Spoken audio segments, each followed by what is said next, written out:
এবার হসপিটালে সকলের উপস্থিতিতেই নীলাঞ্জনা ক্রান্তের ভালোবাসার পরীক্ষা নিল। হ্যাঁ বন্ধুরা, ভিডিওটা লাইক দিয়ে দেখতে থাকুন। যে মুহূর্তে কিনা নীলাঞ্জনাকে জেল থেকে বেল করে ছাড়িয়ে আনে স্রোত, ঠিক সেই মুহূর্তে স্রোত বলতে থাকে যে মিসিবে তুই আমার কথাটা বোঝার চেষ্টা কর। ঠিক সেই মুহূর্তে নীলু বলতে থাকে যে তুই আমার জন্য এতটা ভাবলি, তার জন্য আমি সত্যি তোর কাছে কৃতজ্ঞ, কিন্তু এর পরবর্তী থেকে আমি তোর কোনো রকম কোনো কথা শুনতে চাই না। দোহাই তোর, তুই আমার কাছ থেকে একটু দূরে থাকার চেষ্টা কর। অন্যদিকে এই কথা বলা মাত্রই যখন নীলাঞ্জনা হসপিটালে ছুটে যায় ক্রান্তের কাছে এবং নীলাঞ্জনাকে আটকে দিয়ে নার্স বলতে থাকে যে দেখুন ম্যাডাম, এই মুহূর্তে আইসিইউ রুমে আপনাকে অ্যালাউ না। তখন এই কথা বলা মাত্রই নার্সকে ধাক্কা দিয়ে নীলাঞ্জনা যখন ভেতরে ঢুকে পড়ে এবং বলতে থাকে যে ক্রান্ত এরকম করে চোখ বন্ধ করে ঘুমিয়ে থাকলে কোনো মতে চলবে না, তোমাকে আমার সঙ্গে কাঁধে কাঁধ মিলিয়ে লড়াই করতে হবে, এই বিপদের মোকাবেলা করতে হবে। ক্রান্ত তুমি শুনতে পাচ্ছ? ক্রান্ত তুমি কেন শুনতে পারছো না বলো তো? তুমি কেন সজাগ হচ্ছ না ক্রান্ত? অন্যদিকে পুলিশ অফিসাররা যখন বলতে থাকে যে দেখুন ম্যাডাম, ওনাকে এতটা উত্তেজিত করাটা আপনার পক্ষে কোনো মতেই ঠিক হচ্ছে না, কারণ ডক্টরটা কিন্তু আমাদেরকে বলে রেখেছে যে ওনার পক্ষে অতটা উত্তেজনা কোনো মতেই ঠিক না। অন্যদিকে নীলু বলতে থাকে যে দোহাই লাগে আপনারা প্লিজ আমাকে একটু একা ছেড়ে দিন। ঠিক সেই মুহূর্তে ডক্টর সেখানে এসে বলতে থাকে যে আপনার নাম কি নীলাঞ্জনা? ঠিক সেই মুহূর্তে নীলু বলতে থাকে যে হ্যাঁ ডক্টর, আমি নীলাঞ্জনা। কেন?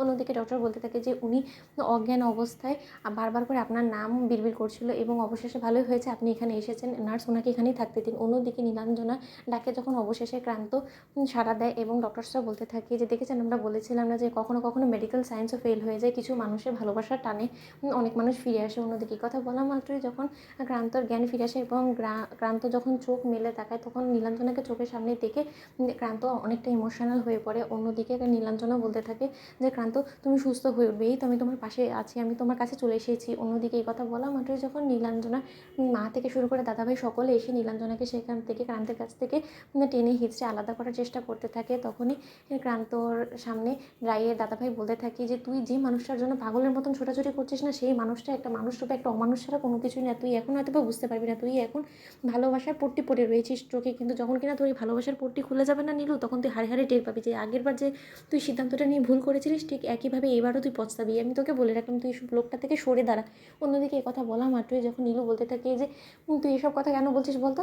অন্যদিকে রায়ের মা বলতে থাকে যে কী এমন ভুল বলেছে বিক্রম, আমি তো কিছুই বুঝতে পারছি না, এই লোকটার সঙ্গে তোর কিসের সম্পর্ক আছে বলতো? তুই এবং এই লোকটা রীতিমতো একটা অবৈধ সম্পর্কে জড়িয়ে পড়েছিস এবং এই অবৈধ সম্পর্ক কিন্তু এই সোসাইটি কোনো মতে মেনে নেবে না, তুই সেটা বুঝতে পারছিস না? ঠিক সেই মুহূর্তে নীলু বলতে থাকে ঠিক আছে ক্রান্ত, আমি এক্ষুনি আসছি। ঠিক সেই মুহূর্তে নীলাঞ্জনা হসপিটালের মন্দির থেকে যখন সিঁদুরদানি নিয়ে এসে বলতে থাকে যে ক্রান্ত, এই সিঁদুরদানি থেকে সিঁদুর নিয়ে তুমি আমার স্মৃতিতে সিঁদুর পরিয়ে দিয়ে সকলকে ভুল প্রমাণ করে দাও, সকলকে প্রমাণ করে দাও যে আমরা যে সম্পর্কেতে রয়েছি সেটা অনেকটা পবিত্র এবং তার থেকে বড় কথা তুমি আমাকে কতটা ভালোবাসো। ক্রান্ত আর সময় নিও না ক্রান্ত, তুমি তো দেখতেই পাচ্ছ যে সকলে আমাদের সম্পর্কের দিকে আঙুল তুলছে, এখনও কি তুমি সকলের মুখের উপরে জবাব দিবে না, সকলের মুখে ঝামা ঘষে দিবে না? ঠিক সেই মুহূর্তে ক্রান্ত যখন বলতে থাকে অবশ্যই দেবো না কেন। তো বন্ধুরা লাইক, শেয়ার, সাবস্ক্রাইব করতে ভুলো না।